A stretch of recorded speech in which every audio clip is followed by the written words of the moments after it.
Welcome back to Direct Edition, a podcast about nothing and everything. I'm your host, Dave. Today's interview is going to be a two-parter. My guest is Felipe Smith, a longtime comics creator, known for, in the States at least, for All New Ghost Rider, Robbie Reyes, co-creator with Tradd Moore. Also worked on the TMNT animated series in the early 2000s, but he holds a very special place in manga history as the first Westerner to be published in Japan on a monthly series, which was Peepo Choo. He also did MBQ with Tokyo Pop. He's a fantastic artist and a great guy. Somebody that has a lot of things to say about comics in general, but the manga side of it. He also has a podcast with his buddy called Cringe Musume, his co-host and friend DJ 5Duck. What up, Duck? Which is great. Links are in the description below for that. You're going to learn more about that. But if you're interested in Japan and what it's like living there as a gaijin, it's a great podcast. Humorous, but also full of great information. I want to give a special shout out to Wayshak for connecting me. But when I reached out to Felipe, I told him that we had actually met at least once, if not twice. We both lived a bunch of lives. And in a previous life, when I was a little more of a partier, I go to LA a lot. And we met at the Meltdown, which is one of the most historic and storied comic stores of all time. Shout out to Josh, who used to work there, a buddy of mine. He definitely introduced us. And I think also maybe the first time I met Felipe, I was introduced by my buddy Joe Benitez. So there was a little bit of that history, but we didn't really get to know each other that well. So once again, thank you. A special shout out to Wayshak for connecting us, and a special shout out to Felipe for being a part of this. This is a long interview. We talked for about 2 hours and 10 minutes, and a lot of great stories were shared by Felipe. A lot of great insight if you're a comics creator, or if you're just interested in what it's like living in Japan. And that's really one of the reasons why I wanted to speak to Felipe. I appreciate his comics and his art. I also appreciate his viewpoints on those 4 years that he spent handing in 12, 18 pages a week of artwork for Peepo Choo. Unfortunately, this is long out of print, but if you can find copies of one of the 3 volumes, it's wild. It's fun, it's crazy, and it's a delight to read. Unfortunately, yeah, a lot of Felipe's work is out of print, but you can check out All New Ghost Rider. Robbie Reyes is a great character, and Tradd Moore's art on those first 5 issues is fantastic, and Felipe is a great storyteller, as you'll see here. So because this is such a long episode, I will not talk any longer, and I'll let you get to listening to me and Felipe Smith. Good morning, everybody. Today's special guest comes, from a long journey all the way from Akron, Ohio, around the world, now in LA, creator of MBQ, Peepo Choo, co-creator of Robbie Reyes' Ghost Rider, along with Tradd Moore, worked in animation on TMNT, and also he's a fellow podcaster with his friend DJ 5Duck with a podcast called Cringe Musume. Musume? Yeah, you got it. Felipe Smith. Felipe, how are you? All right. Happy to be here. How you doing? Thanks. Yeah, good. Back when I started writing my list of interviews I wanted to do, I remember meeting you a long time ago, and I think I was high, but I still remember it. I wrote your name down, and finally, thanks to John Wayshak, we got connected, and I'm glad to have you as my guest. So happy to be here. Yeah, thank you. So I have a little notes here of your journey of where you've lived in the world. And I know you were born in Akron, Ohio, but you grew up in Buenos Aires, right?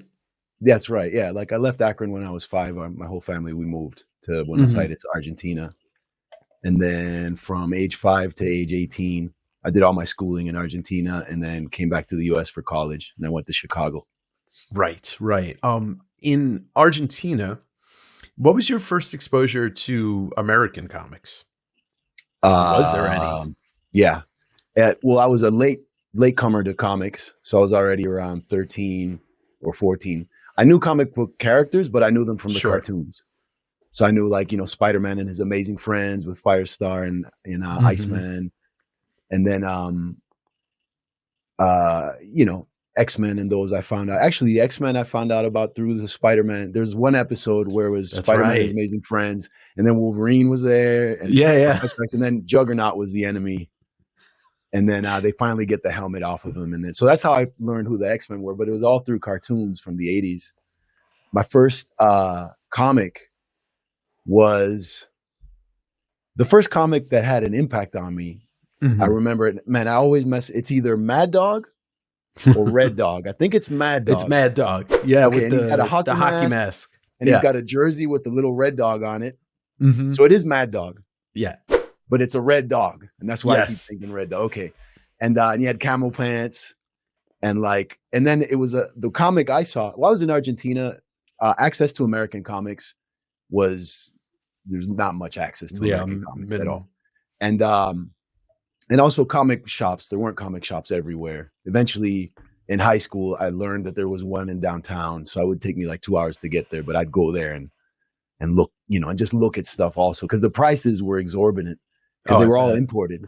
So it was nuts. So I would go there to look at the art because there's no internet, there's none of that. So if I wanted to look at cool art, comic art and stuff, I'd have to go there and I'd stare at the covers and I'd kind of try to memorize it. So I'd get back home and try to draw what I was looking at. It's a whole other thing, right? There's no save JPEG or none of that stuff. right. Save the JPEG in here.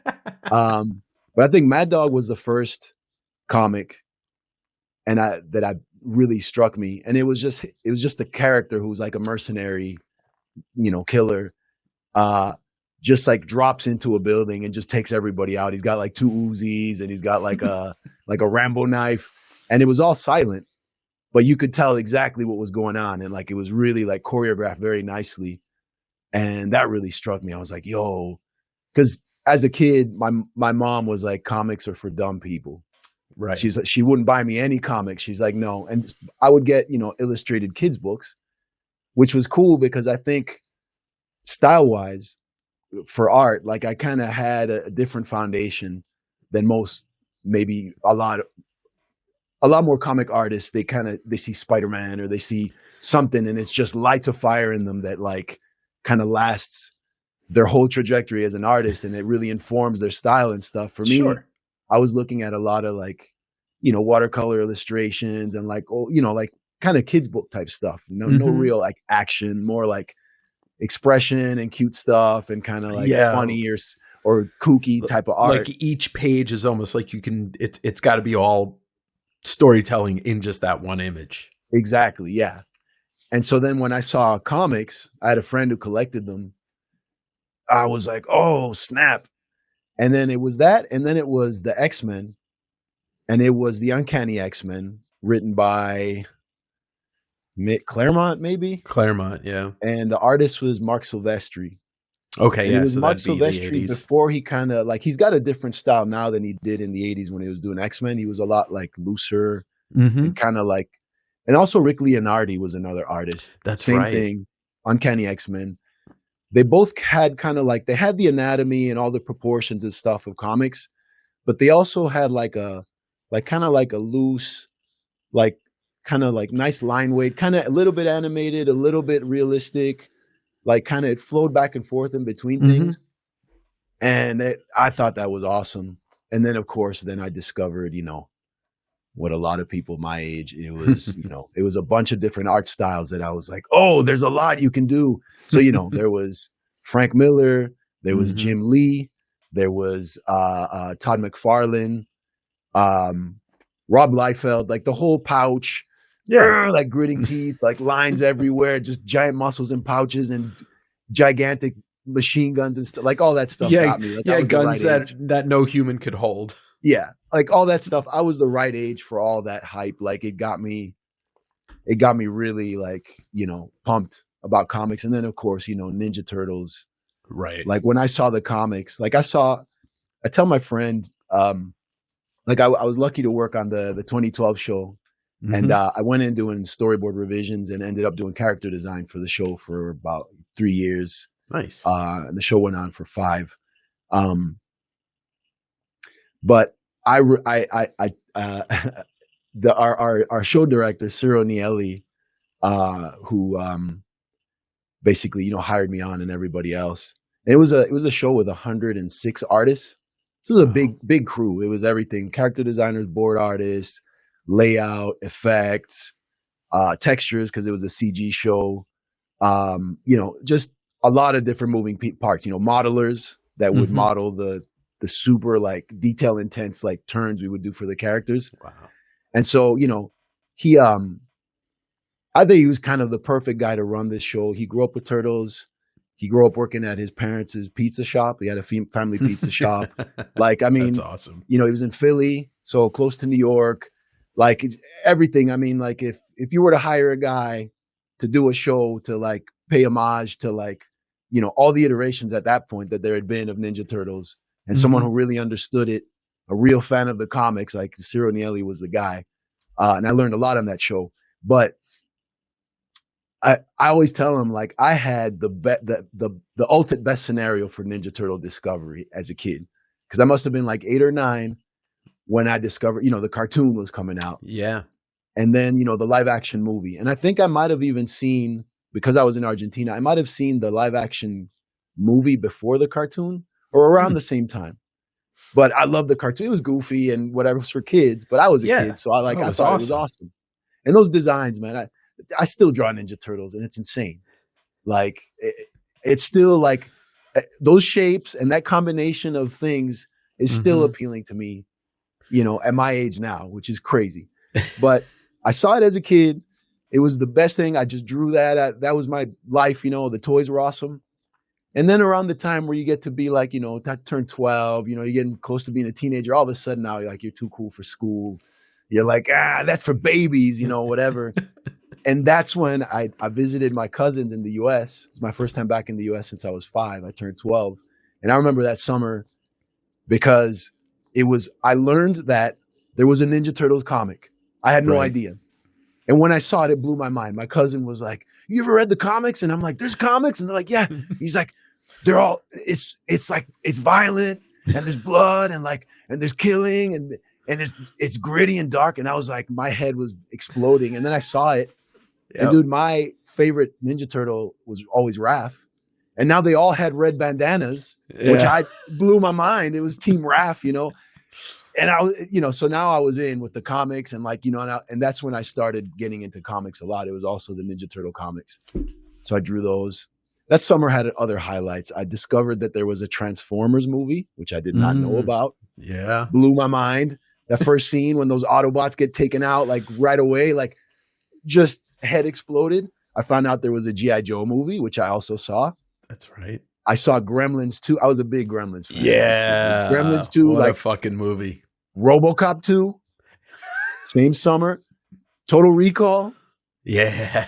So this is 89 or 90? Yeah, 89. Yeah.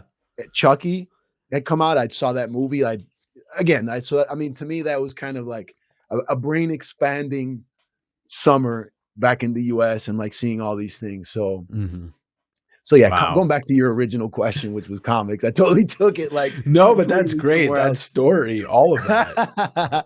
But Ninja Turtles and then like X-Men, both the Uncanny with like Silvestri and Leonardi, then Jim Lee's Uncanny.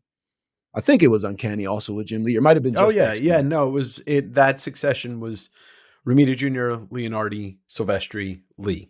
Yeah. Okay. And it was still Uncanny. So that, and then I can't forget this, Simon Bisley. Simon Bisley kind of like, I discovered all these guys, which for many reasons, they're awesome. Like I got some Todd McFarlane kind of thing also that really, kind of put me on the path to certain things, not just like artistically, but also like contracts with publishers and those types of things. I was hearing this stuff from McFarlane when I was like 13. And man, he was like furious about it. And that was back when they had like the bullpen, like letters in the back where people were trashing McFarlane about his style and like, he doesn't know anatomy. He doesn't know this, blah, blah, blah. And they would allow that kind of like, sure. They let that shit talking happen. You'd find that you'd get that kind of, energy in the back of the book. Sometimes the editors would get angry and they would allow McFarlane to talk. Yeah. There'd be a dialogue between the editor, and then they would put that out there. Because again, no internet, none of that stuff. That was the only place where you could do something like that. Mm-hmm. But yeah, once I saw the Ninja Turtles comic, and then eventually Bisley, and then Bisley and Ninja Turtles. That's right. I was just, at that point I was in college, and I was like Bisley was my artist. Like Sure. I saw these other guys and they were awesome. And then when I saw Bisley and like his acrylic paintings, that the first time I saw him, back then there was no CG because Toy Story hadn't come out. So that kind of seeing like CG generated light reflecting like kind of shapes that kind of look like plastic, but not. And there's none of that, at least for me, until like Toy Story. But Bisley's paintings were the closest thing where I'm like, is this photos of clay, like figures lit very like, like chiaroscuro, like really like harshly lit. Like, I'm like, this is a drawing, but like, I don't see any lines. I didn't know about painting. Like I started that immediately. I started wanting to learn how to paint, and that was the whole thing. I posted a drawing I found, or a painting, an acrylic painting that I did when I was like 18 or 19. Oh, wow. It was a Ninja Turtle painting, and it was done kind of in a Bisley style. I can shoot it. I can show it to you. I can send it to you later. But like, I hadn't seen this drawing in decades, and then it reminded me how much I was like all about the Biz and like his painting style. Then I discovered Frazetta. Oh, well. and then I was like, oh, because I wanted to learn how to paint. I went to a workshop.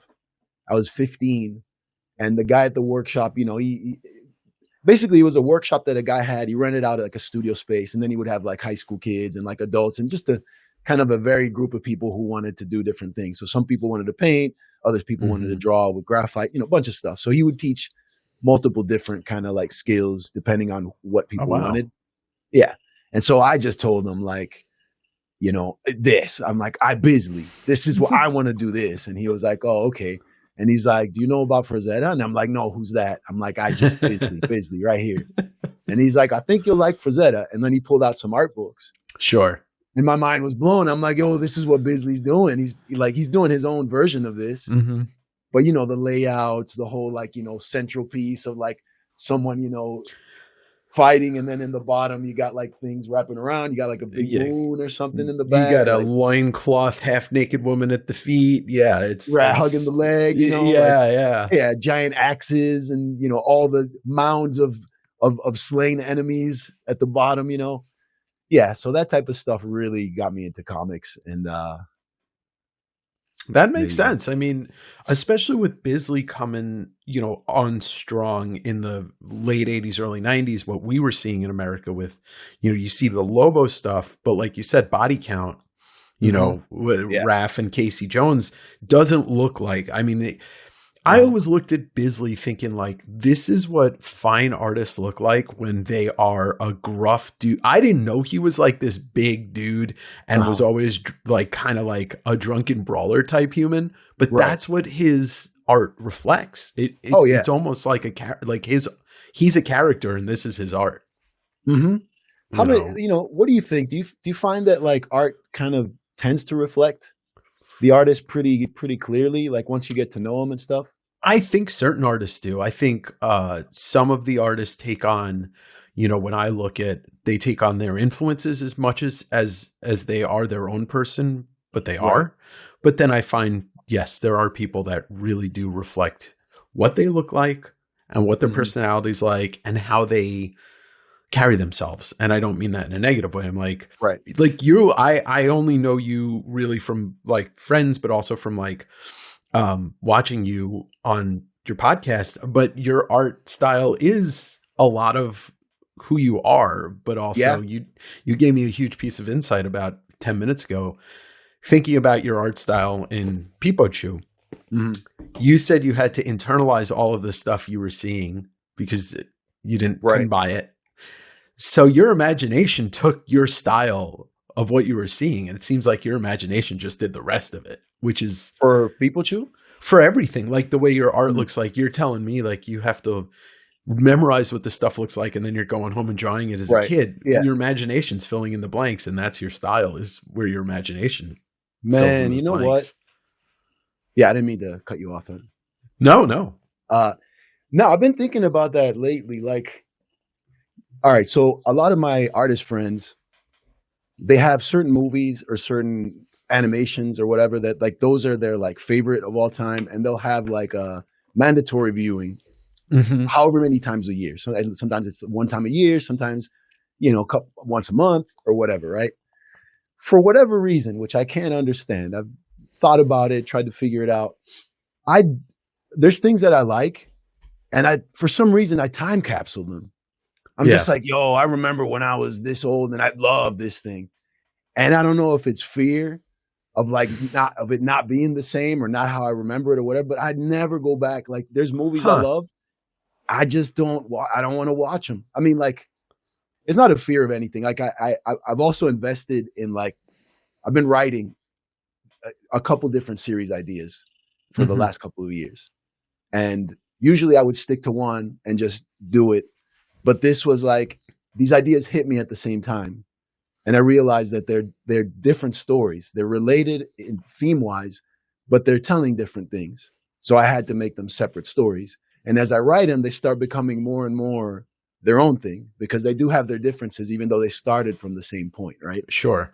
So that's also kept me very busy because as an artist and just as a person, like since I was a kid, I just cared about drawing, getting good at drawing. And then eventually around the time of MBQ, I was like, when I discovered manga and stuff, and I saw that there were things that were nothing like American comics that had a huge audience. I was like, yeah. The first moment I thought, hey, I can write stories too. I don't just have to be the person drawing them. Mm-hmm. I can come up with ideas about things I want to tell that I can do. And that's how MBQ, I'd never seen a comic like MBQ before. Yeah. Those existed. And in the US, I mean, I think indie comics. That's about all you're stuff, right? They showed you like the real life and surroundings of the artist himself and all these things, right? And when I saw that, I saw it was Japan. And so I was like, well, I need to learn Japanese because this is the industry where they do that stuff. They tell stories about their own life. Like I could tell looking at the comic, this artist has to live in this neighborhood because it's constantly in the comic. So like there has to be some kind of significance to this place, to the artist himself, other than the story, because the story is just about a person, right? So that's what got me on my, voyage to learning Japanese, and also I'd gone to like Wizard World Chicago. That was like the Comic-Con in Chicago. It's C2E2 now, which I haven't been to, but I'd like to go. I showed my work. I showed a bunch of stuff. Looking at it, it was technically proficient already, even though I was young. Like I can look at it now and like, it's not, you look at your old work, you're like, that sucks. But you also know what level it's at. So like, it wasn't like I couldn't publish, but they were like, nah, whatever. When I discovered manga, I started doing stuff already like that. And it wasn't for kids. It had like, adult themed stuff happening, and there was cursing when you wouldn't find cursing in comics. This is early 2000s. You just wouldn't. I remember seeing one of the first comics I saw with cursing in it and dialogue that sounded like the normal people you would encounter on the street was a Jim Food comic. Yeah. Which is going back to like indie, right? Like I didn't know that whole scene even existed. I mean, I didn't even think I didn't even think there would be something like that. Like Argentine comics were like that growing up.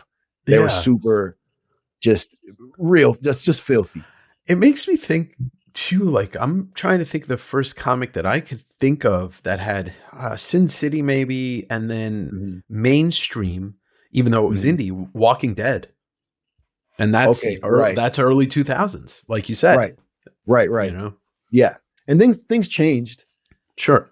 And also like, I guess the thing with comics for me is because I don't know why I'm making up excuses now. I guess I didn't like grow up with comics, and then I discovered them, and then I did that, and then just kind of took it somewhere else, got into animation. But like I have my moments where I pop in and out of comics.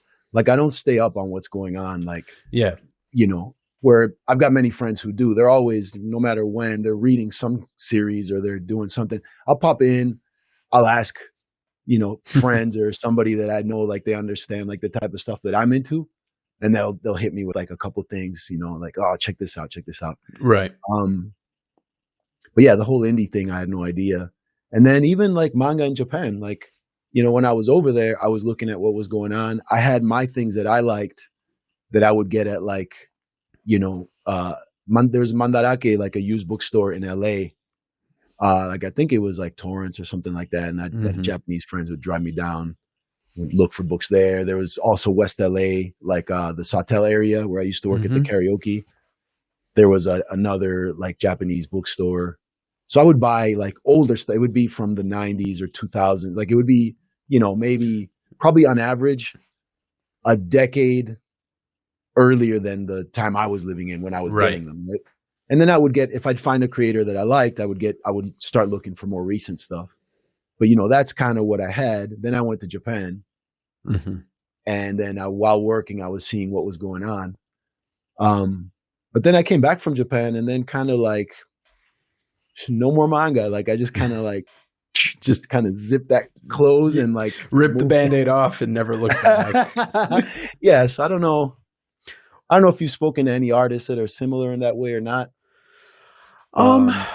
You know, I mean, I feel like Wayshak's a little bit like that. You know, he doesn't read a lot, and then he reads a bunch, and then he reads this, and he's reading stuff that's older. But he's more into manga than American comics, which, you know, I completely understand. Yeah.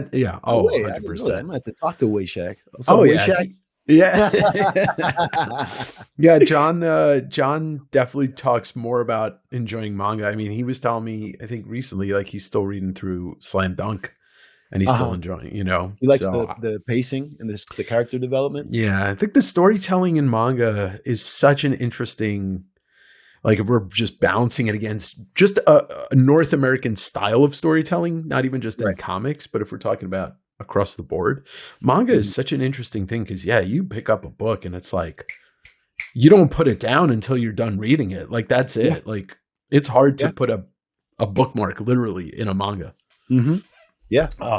So for those of my listeners that don't know about you, you are the first Westerner to be published doing a monthly manga in Japan. Like you went in to use the phrase, you were in the shit.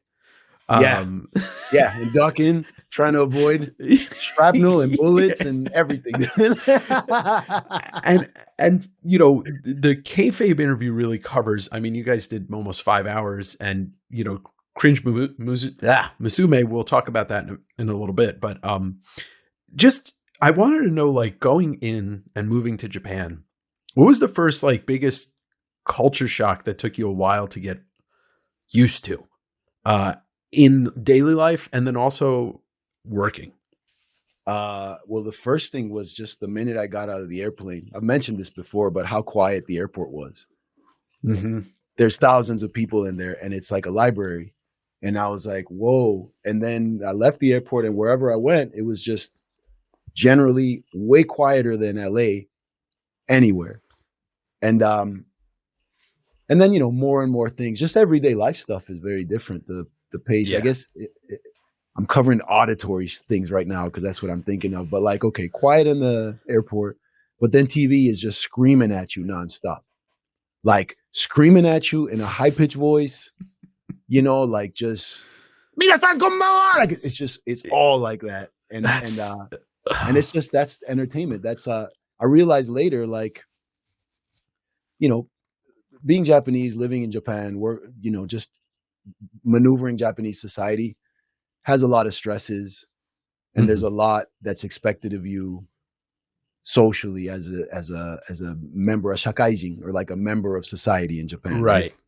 So, you know, they work really hard. There's a lot of stress. So like, I realized that the way the city looks in Tokyo, the way TV and radio sounds, it's all meant to keep you high energy, like keep you pumped and plugged in and going, and not getting bummed out about anything, but just, that's why everything's cute and flashy and yeah.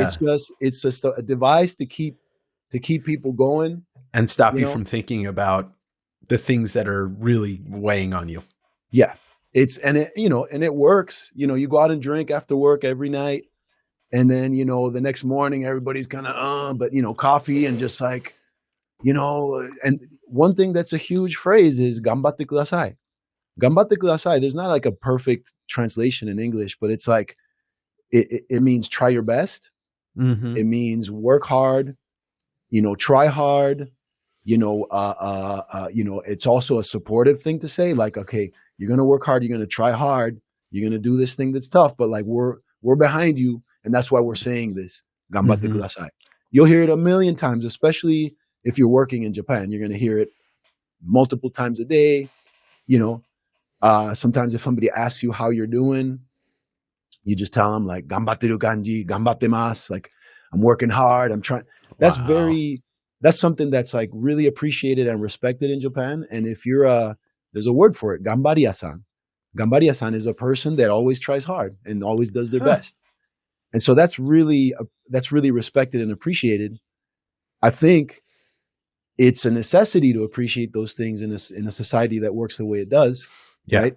And after World War II, like the reason they were able to rise so quickly and build everything is because they just took that attitude. They're like, no, Japan we need to get our stuff together. We can't be crying about anything. Yeah. We can't be dwelling on any of this stuff. We just got to work overtime and build up, and everybody has to do it. And we'll all have a social contract where we all work hard nonstop and we celebrate this work ethic. And then that's how it happens. So being a manga artist in Japan is pretty much that too. You're a manga artist. You're not just a manga artist. You're a sensei. You're a master. If you're Felipe Smith, the manga artist, you're Smithu Sensei, right? And I thought, and it's like respected. Like, people will call you sensei, like people you just met. Once they find out you're an artist, a comic artist, oh, sensei, that's, So it's like, so I thought, wow, like, that's, and it's every person, because the other thing is in Japan, everybody understands manga. Everybody's read manga. A lot of people never stop reading manga. That's why it's the biggest comic book industry in the world, is because everybody, it's ingrained in the culture to read. It's not frowned upon at all. Not at all. It's normal. Yeah. It's common. And the thing is, part of the reason why it's not frowned upon is because anything you can think of is a genre for comics. So it could be history, baseball, medicine, drama stuff, then all the shonen. You can have all the stuff we have in American comic books, all the action, adventure, and mystery, and sci-fi, and all that stuff they have. But then they also have, manga about a nurse, a manga about a doctor, not manga about whatever, an athlete, a race car driver, a normal person that doesn't do anything spectacular. They have tons of those, and some of those are the most popular because more people, statistically, more people can relate to a guy working a clerk job at a 7-Eleven and having, relationship problems with his girl than an alien that, shoots lasers out of his eyes and, is faster than a speeding bullet and whatever. Statistically, more people would be like, man, this is me for one of those books. Yeah. And I think that creates a larger audience because there's those people, a lot of those people maybe don't care about the alien that saves humanity, but they do care about the stuff they're going through in their life. Like, I feel like the girl, like the shoujo manga, like the girl, like romance kind of comics, which I always found frustrating when I started learning Japanese. My girlfriend at the time, who was Japanese, worked at me at the karaoke bar. She liked Nana and like Paradise Kiss and like all these comics that are like shoujo manga, and they had real like interesting styles, very stylized. Really, some of these characters were like, like 18 heads tall, super slender. They have like all these, every other scene they would be wearing something different. So I get the appeal of that, right? But I found these characters to be so upsettingly like dumb. Yeah. And I'll explain what I mean. Like, they would see a situation where I'm thinking, if you're a reader, you're looking at this character like, don't do that. That's stupid. And to me, the interesting stories were stories where the character somehow pulls something out of the bag that you couldn't come up with, or you wouldn't expect. And that's got you. And like, a lot of the seinen, like adult comics that I read in Japan, they were riddled with things where you're not understanding what's going on until you understand. And that makes them great.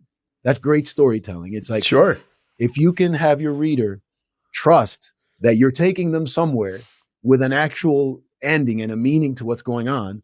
And then having that trust, you totally throw them for a loop and have them super confused. That's entertainment. Yeah. And then when you get the payoff, then you're like, okay, this is a creator. I'm behind this person. Like they're I didn't see that. I didn't see that coming. Yeah. But for this shoujo manga stuff, and I mean, it might have been meant for like younger girls. I don't know. But I would read these things and I'm like, why is this character so dumb and walking into every trap and falling for everything that's going to make them suffer? And I remember asking my girlfriend, and she said, well, that's kind of the point of these stories. It's for the reader to not feel bad about themselves. Oh shit. All right, that makes sense. I mean, look, if there's like a manga for everybody, there has to be a manga for the idiots. Yeah. She's like, these manga are good because, and I'll get into boys love manga because it's kind of a similar thing. Mm-hmm. She said, these mangas, the reader can feel like they know better than the protagonist. And so they can feel like, oh, poor, noob. They don't know better. Yeah. Like I remember I went through that once, but so it's kind of a different thing. I found that infuriating because I was like, no, don't go there, stupid. But I think that's kind of the entertainment in that type of manga. The boys loves thing. The reason I brought that up is because, again, as a Westerner who hadn't grown up with manga, when I saw boys love and there's all these dudes, it's this dude romance and they're kissing and having sex and all this stuff. My assumption as a know-nothing Westerner was, okay, gay guys read this. But then because it's like, well, it's the stories about their life and what they find. No, it's straight women. Yeah. Yep. For the most part. That's why there's so much of it. And I'm like, but then that, it exploded my simple brain because I'm like, well, why? How do they see themselves in this? So I had to ask a Japanese girl who could give me some information that I needed because I wasn't understanding this. And they said, no, like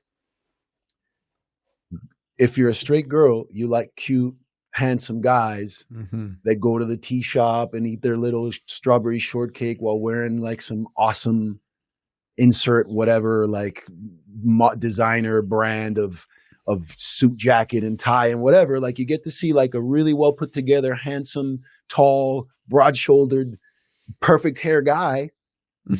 But then there's no girl you're going to get angry at because she's taken him from you. It's just another guy that's just as all the positive things I just said about. And now you get to like have your cake and eat it because there's no like woman competing. Yeah, there's no competition whatsoever. There's no competition. You just, and I thought, well, I guess I understand, but it still felt real weird to me, like just mentally, it's like, okay, what? What is this? Well, and there's your cultural differences, but also what you illustrated here by these kind of points makes me really sad for American comics even more because like you hear a lot of American creators or people criticizing their books because there's too much personality. I don't want your personality in my superhero. And it's like, this is why manga is so successful, is because they're taking things about their personality and throwing them into a book. 100%. And like you said, you can find stuff, anything, relate to anything, cooking. So I was in Tokyo for the first time last year for 3 weeks and absolutely loved it. Going back at the end of this year. The thing that blew my mind, even though Ed talked about it and all these people that he brought on, you've talked about it. Like I'm on the subway and I grew up in New York, so I took the subway for a long time. Not just the differences in quiet, but the fact that I'm mostly taller than everybody on there. And I look to my left and somebody's on their phone reading a manga. I look to my right, somebody's reading a manga. I see a business manga. I'm just like, this is utopia when it comes to how I view comics. Right. This is what I would love to see. Everybody in America just reading comics wherever unabashedly, but that's unfortunately not the case. I mean, this might be a hot take. I don't think it's a hot take. I just think it's what it is. Like, I think the comics book code where they decided certain genres are just not they shouldn't be printed because of kids and whatever, and making an art medium specifically driven towards one demographic, which in this case is children, then you cut off the legs of anything else that could happen, which is what Japan did not do, like because I've been seeing also in the news, I think the big two have been, in a lot of headlines where they're like pushing certain ideologies or whatever through their staple characters and all this stuff. Yeah. And so, longtime fans are like, why are you doing political stuff in a medium that I enjoy? And a lot of people, they want comics because they want fantasy and kind of like, sure, an escapism, in a way, right? But you could do all those things, just you don't have to do them with the superhero. It's just that because basically we're a majority superhero industry, now these writers find that, well, I got to put my takes or my ideas, I'm going to have to do them through this, and let me find a cool way to do it.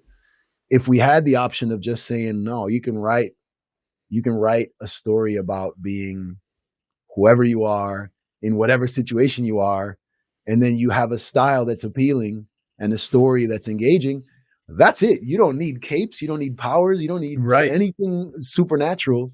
It's just that the readership we have now, which is, I talked to friends in Japan and, Japanese manga artists, and I've told them, like, industry wise, we've got, in general, last time I checked, at least, it might be different now, but a series has had a good month will sell, we're talking like, I don't know, like Batman, X-Men or Spider-Man or Walking Dead or just something that like blows up. Obviously, I'm not current on what's going on, or I would have thrown some titles that would make more sense to the point I'm trying to get to. But the idea is that a series that's doing really well, last time I checked, they're selling in that month 100,000 copies. Yeah. About it. Like if you throw in 100, if you throw in, like, I remember there was a Star Wars series that came out through Marvel, if I'm not mistaken, and they had like 100 variant covers from like industry heavy hitters, not just like, oh, we got this new artist, let's give them a no, it was everybody. It was like variants by like everybody, and it was Star Wars, it was this huge thing, and so people were buying multiple copies because they wanted, the Stuart Eminem, and they wanted the Paul Pope, and they wanted like just people who just you never see them doing something. All of a sudden they're doing stuff there. So people were buying multiple copies. And I think with all that and it being Star Wars and everything, I think it sold like 250,000 copies of that number one with all the variants. So, but we've got a population of like 340 if not more, million people in this country, right? So it's like that's not a significant percentage of people who read comics. No, not at all. I mean, the literacy rate too. Japan, I mean, I remember this. Just the ad alone for Peepo Choo before it came out was run on Morning Weekly. Yes, Peepo Choo right there. So like I got the first issue of Morning 2, I got the actual cover of the magazine. So, which I went nuts because I walked around all of Tokyo, going to every 7-Eleven, AM, PM, Boston area, and just taking a photo of my cover. That was like, when that happened, I was like, yo, I'm never going back to the States. I was like, because who has their cover on everything like that? Yeah, and like in every physical shop, not in our lifetimes. Maybe Todd McFarlane might have been the last person to achieve that. Yeah. Yeah. So like, if we think about it, like the first ad for Peepo Choo was put in Morning 2. It had a double page spread, which was awesome. They really wanted people to check out the book because, they brought in a foreigner to do it. Like so really fortunate. I was in a fortunate situation. That ad had to have been seen by like 3,200,000 people. It's crazy because it's a weekly that it lasts all week, and it's seen, the readership for those magazines is in the millions. It's everywhere, those books, those weeklies. So, the series coming out, not 3 million, no 3 million, nothing saw Peepo Choo, but like that ad, it's just the idea that like, there's so many people who tune into something. Yeah. And we don't have it. Yeah. We don't have that. I think part of the reason why is just because we've limited our genres. Technically, with Image or any other publisher, you can tell whatever story you want. There is no limit.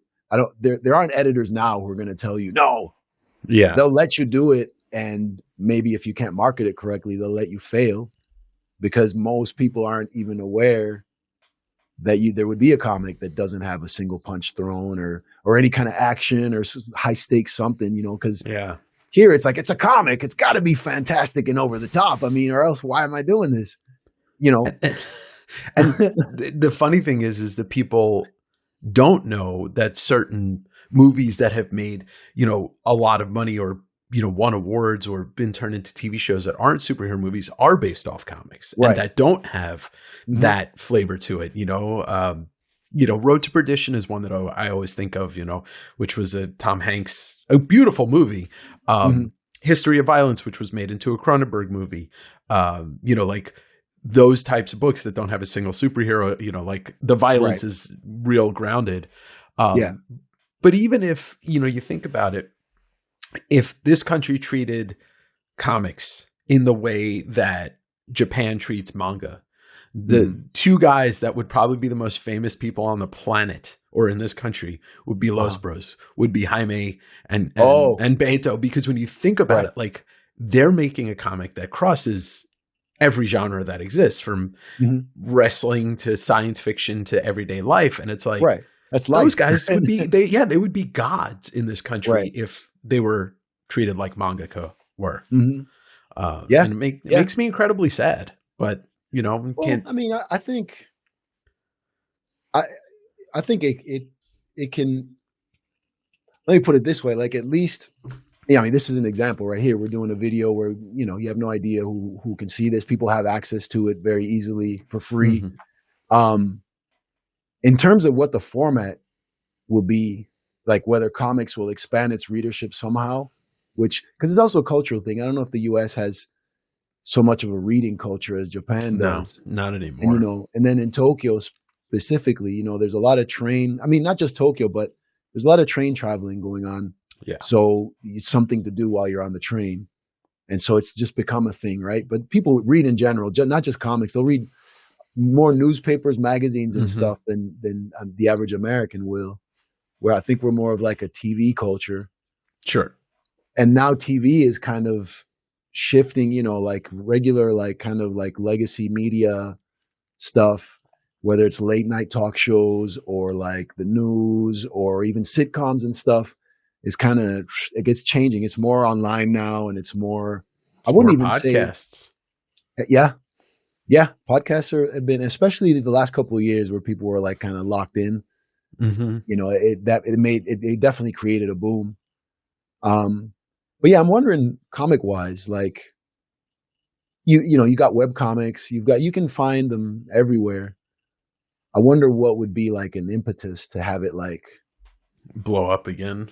Because like anime, for instance, right? Like when in manga, even when I got into it, this was like early, like 2001 is when I went into that Japanese bookstore and I saw the manga section and I was like, what is this? And then I looked through everything and I saw so many styles that I'd never even seen. And like the majority of them were not what was reflected on the anime that America was licensing. And I'm like, wait a minute, we have an idea of what anime and manga is based on a style that was chosen somehow to represent something that's way, way wider. And so like my whole thing while doing MBQ was like, yo, manga, this format is great. And once I saw that format, I was like, I need to learn this language because it made the most sense to me. To have the pacing be the way it is, to have stories evolve and keep going for volumes, to have the genres be as varied as anything in life, like that just made sense to me, which kind of like, it made sense for me to learn a new language and a new culture. Yeah, sure. Especially because like over here, I just felt like I couldn't do what I wanted to do. Right. But now I meet people, I'm at my table at a convention or something. I'll have a cringe musume like QR code, like kind of sticker thing. And I ask people, are you interested in Japan?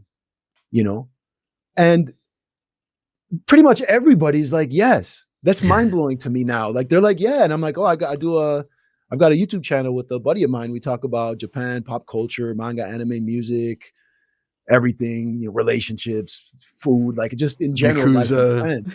Yeah. Yakuza. Right. Yeah. and it's surprising to me. People are like, yeah. And they just like subscribe to the channel right away. Whereas like, I remember a time when I would talk about anime or manga and stuff and people were like, what? Like, I don't know. Like they know Dragon Ball. Right. Maybe. And like, they weren't into it. They're like, oh, that's that cartoon where they just like punch for 5 minutes straight and like nothing happens. Like, that's kind of how people saw it. And now, we're talking 20 plus years later. So it's more popular like now than ever grew here. up with all these animes. They grew up reading manga, actually reading manga. And so like, I guess the future I saw happening when Tokyo Pop was doing their books, and you would go to Barnes and Noble or Borders, which one of those is gone. I don't know which ones it is. Is it Borders? I think Borders is gone. Yeah. Okay. I would walk in and you'd see all the kids sitting in the manga aisle reading manga. Yeah. And when I saw that, I'm like, no, this is what it is. Like, they're not reading comics, but they are reading this. I feel like this is where things are headed. And yeah. Yeah. Well, think of all the things that have been, for me, I didn't really get into it. Like, I wanted to. After interviewing Jim Rugg for the first time, I made a point to like, okay, I'm going to get into manga. And I've seen Akira. That's my exposure as a young person. And then having friends that were into like Vampire Hunter D, stuff like that. But nobody put manga in front of me. And then I picked up the first 2 volumes of Dragon Ball, not Z, but Dragon Ball. And I'm reading Toriyama for the first time. And I'm like, oh my God, not only is this great from a cartooning standpoint, it's horny as fuck. And it's funny, it's like all of these things. And I'm just like, man, I really need to turn my focus a little bit harder. Right. And, over the last year and a half, like getting into Daniel Warren Johnson stuff. And he's so influenced by manga and, reading more Otomo. And then I end up there at the end of last year for 3 weeks. And I'm like, oh, this is what I've been missing. Like, this is what I've been missing. This whole culture that celebrates a medium that I have been made fun of for as a kid for liking. Right. Yeah. And it's like, it's really striking, right? Like, you're like, when you see it. Yeah. That was my moment when I moved to LA and I went into Mitsuwa Market and they had a book section. I walked in, I saw that. That was it. That changed me. It changed that walking through that door, like changed me. Like, it changed my perception of what like the medium was, which I was always into. Sure. But I'd kind of, after art school, like I went to the School of the Art Institute of Chicago. That's that museum school in Chicago. So like, which was great. Like, I could see all of this real fine art, like Picasso paintings and Renoir and Monet and Degas and all this stuff. And at the time I was also learning how to, learning anatomy, figure drawing, painting, all this stuff. But all my teachers were like, what you're into is absolute trash and it's not art by any means. Like that's just commercial garbage. And so like, in my mind, I was like, okay, well, I understood like there were skills that I could learn at this school, which is what I was interested in doing. I had no idea there weren't really any trade schools for comics or anything that I knew about. There was like the Joe Kubert School for comics. And then SVA. Like I know Savannah School of Art and Design has like a sequential art thing, but like I don't know if they had that even when I went to college. But I'm like, okay, well, I'm gonna learn how to paint and all this fine art stuff that I got to learn to pass. But I want to do comics. And then after art school, I was just kind of like, I couldn't get any work. My fine art degree meant zero, dude, to anybody. And I quickly started working at like postal centers and restaurants and just doing whatever. And then I'm like, well, what am I going to do with this art? Comics wasn't a thing. Like I went to the convention, showed my work, and they were like, and when I saw that manga stuff, I'm like, okay, it's this. And I'm also going to have to like learn another language and figure this stuff out. Like that's how like hardcore I was about it. Like I saw that, I'm like, yo, they're doing comics about like this silly stuff. Yeah. And there's volumes of it, which means people read it and they're into it. I'm like, this is the market. You know, like I'm pretty sure I could probably find something I can tell here that would find an audience. I mean, that might have been me being naive, but like, you know, I mean, It didn't ended up matter. It happening. I worked. was lucky. What's that? It worked. It doesn't matter if it was naive. I mean, you're like, I'm going to trick an entire culture of people into thinking that it's okay to have a foreigner do this. And then you did it. And it's like, oh yeah, of course I did it. You know, I mean, I mean, that's the thing about this book, Peepo Choo. It's, you know, you can tell some of your ideas of being a foreigner in a foreign land is the genesis of this book, obviously, because he's coming over there thinking like, hey, I can speak Japanese. Right. Yeah. And also just assuming that because your favorite things in the world come from a certain place, everybody from that place appreciates them just as much as you. Right. Which is not the case. You can find people who do, but it's funny. The idea for Peepo Choo I got from being a guest at an anime convention. Oh, really? Like before I even went to Japan or anything. Yeah, I think it was like Anime Iowa or something. It was like a real small con. I was doing MBQ at the time, or finishing MBQ, and they invited me. And it was in a hotel, and like they had like separate rooms in the hotel where the convention would happen. And it was great. Like those small conventions I always pretty much enjoyed because, you know, like it's like a smaller roster of you know, guests. You know, it's a little bit more intimate, like because it's kind of people just hanging out and you're just talking to people and whatever. And like, it was cool. And so there were cosplayers and things. And this is like 2005-ish or something, right? So cosplay wasn't even what it is right now, where you don't even need to go to an anime con to see crazy anime cosplay. You just go to San Diego Comic-Con or whatever. You'll see, you know, a lot of it. But I remember seeing, they would have rooms where they would play like anime.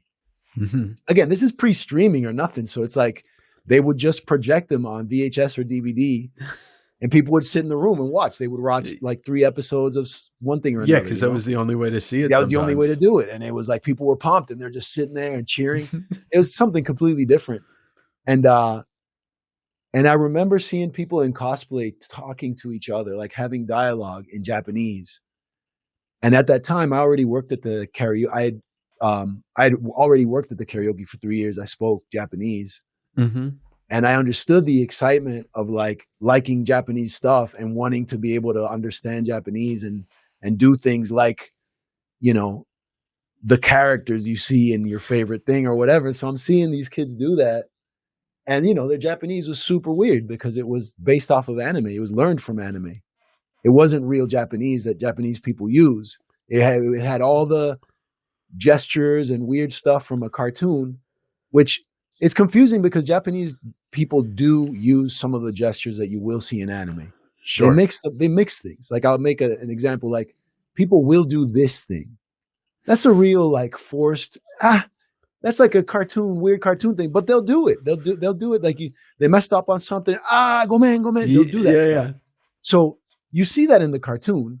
If you're learning from a cartoon, you're like, well, I guess they do this because they show real things. They show real places. So it's like, oh, okay, it's a realistic depiction. But then people don't high five in Japan. They don't hug. No. They don't really even handshake. They'll bow. No. They don't, you know, like if it's a foreigner, they'll handshake because they know that's the thing foreigners do. But in the cartoons, you'll see them do all sorts of stuff like that, high fiving and hugging their favorite friend or whatever. So it's got a mix of things that can confuse if you're purely deducing what Japanese reality is from a cartoon. You're going to be, it's like learning English from Mickey Mouse and Goofy. And you're going to sound real weird. And speaking, hey, what's going on? You're doing that stuff. Like, actually, I speak a lot like Jar Jar Binks, so I don't know what you're talking about. I know that's how we do it here. But when you were saying, I didn't mean to interrupt, but when you were saying that, it's almost like if you were to learn English from music, but speak in song lyrics. Right. Yeah. You know? Yeah. Yes. So. It was like, I saw that and then I thought, wow, because I completely understood their excitement. And I also understood that like what they're saying is wrong. And my Japanese wasn't like it wasn't where it is now, but like I already knew it. I knew enough. I was for conversation. Mm-hmm. And, you know, I'm like, wow, that's just weird. And then it gave me the idea for Milton. And then, you know, the whole series. Then, you know, I had Morimoto Rockstar, who was the young Yakuza, who's the foil of Milton. He's the exact, you know, it's like the Japanese version of Milton. Yeah. Just he cosplays with, you know, the gang, like West Coast gang violence and, you know, all that type of stuff. All those gangster movies and. Yeah, well, I mean, rap, especially the West Coast stuff, even though those guys are going through real stuff, they were all characters. They were all, you know, rap is full of, I mean, I've talked about this with Sanford Green. It's like rappers are superheroes because they do kind of have alter egos and they are characters of themselves. I mean, that's why we love the Wu-Tang Clan. They're amazing, but also each one of them is a character.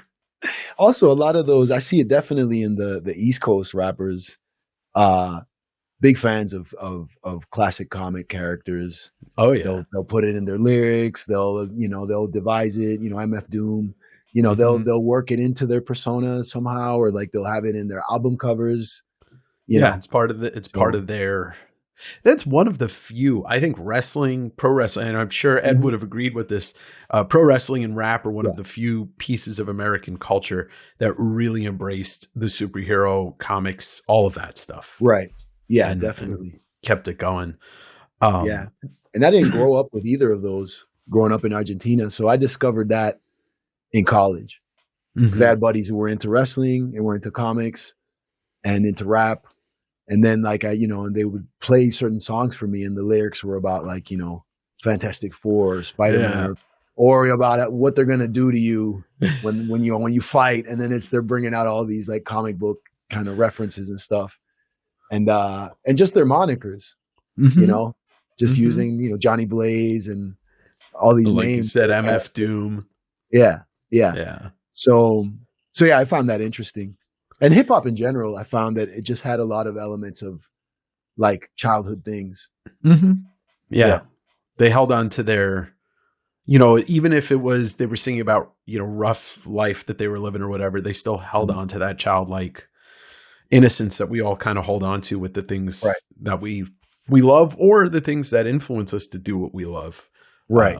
Exactly. You know, what I found interesting about Peepo Choo too, I mean, like your style is, there's a lot of cartooning going on, which makes for great comics, but you do things with faces. You contort them. You make the sweat is very uncomfortable in Peepo Choo. It's and I think from what I know about you and what we've talked about is like your love of cartoons and animation really shines through specifically this book because everything feels like it's turned up to 11, you know, like, you know, like if somebody's in pain, sweat is unbearable and the look on their face is unbearable.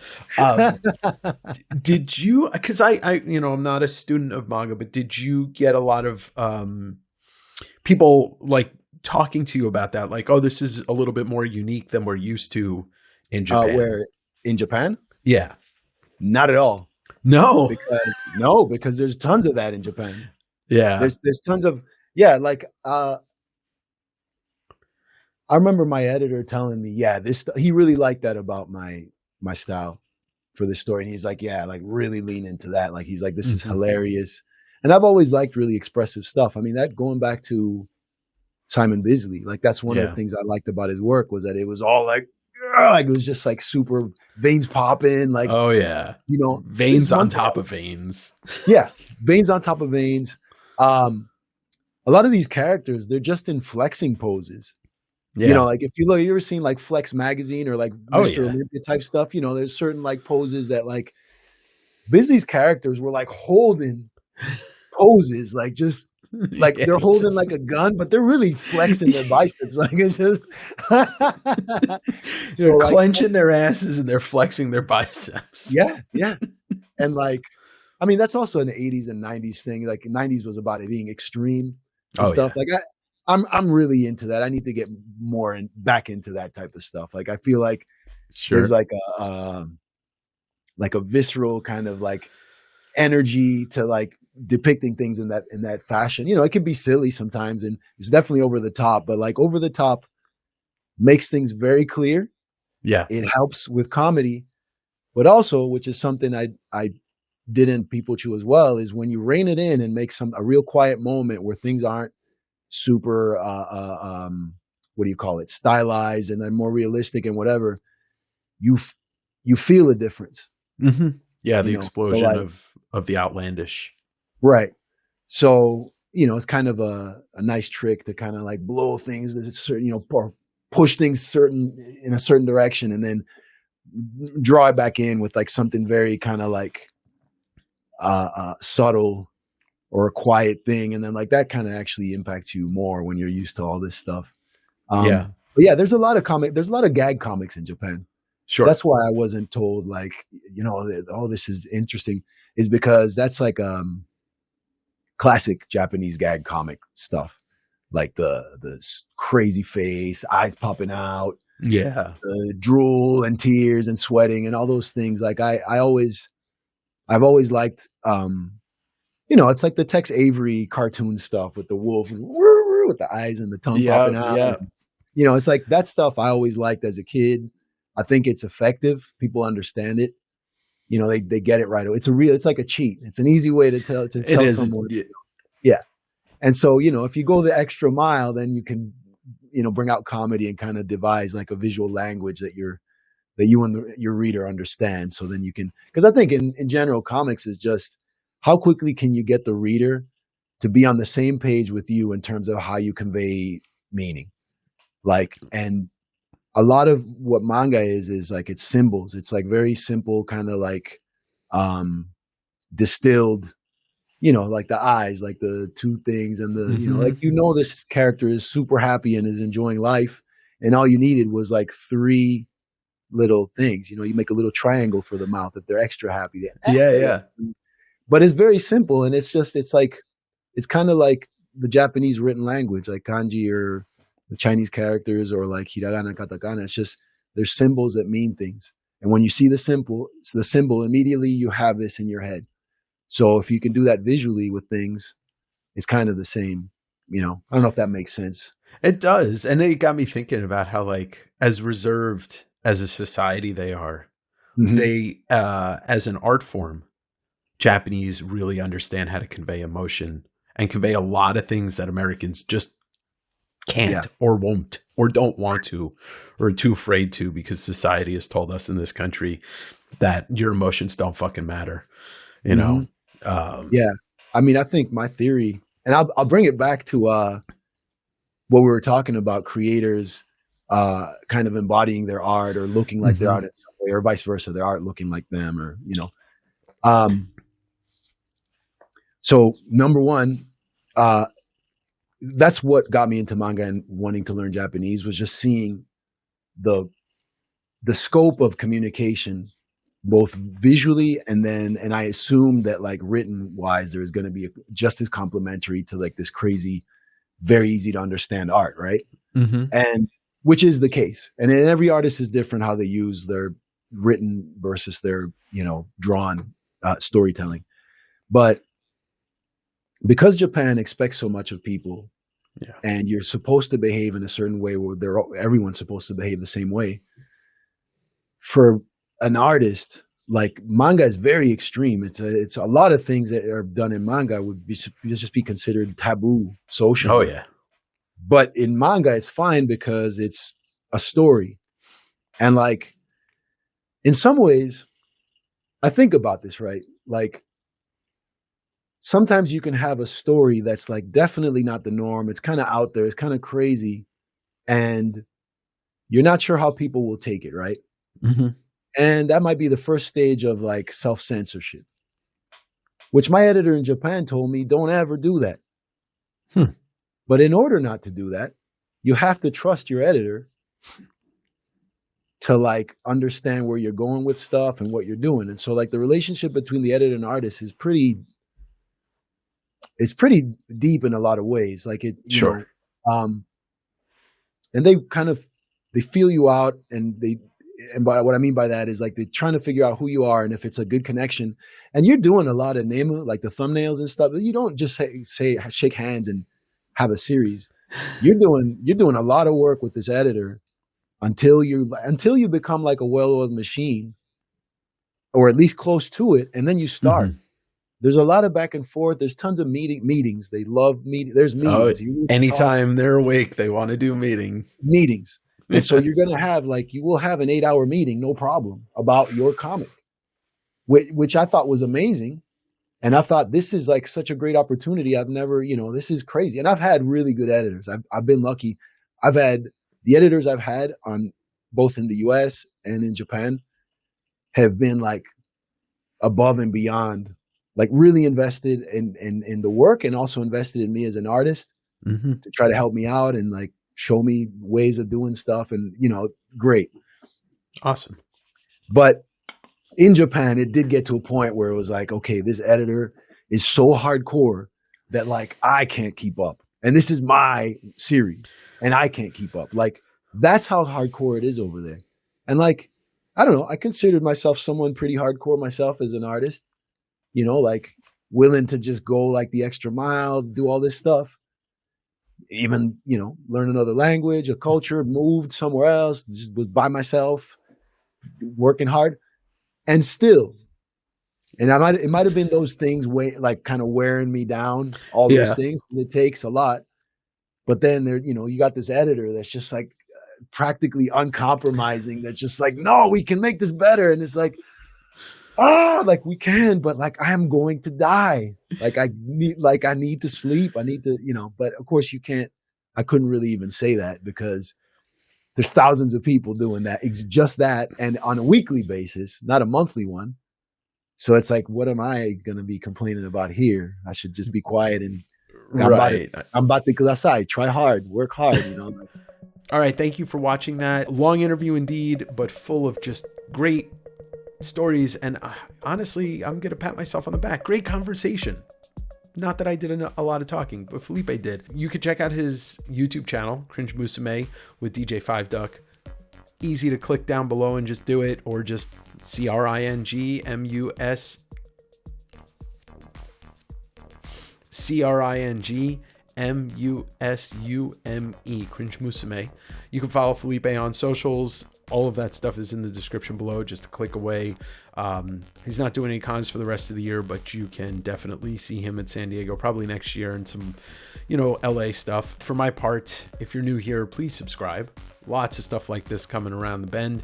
I did a lot of Japan videos on my other YouTube channel, West Coast Davengers, but most of the guests that I'm talking to on this podcast that I know, or at least know peripherally, have some connection to Japan. Daniel Warren Johnson, Scheme Richards, Sean, Japan Book Hunter, Felipe. There's a lot of that cross-pollination of nations, and that rhymes, even though it probably doesn't make any sense. Anyway, if you're new here, please do subscribe.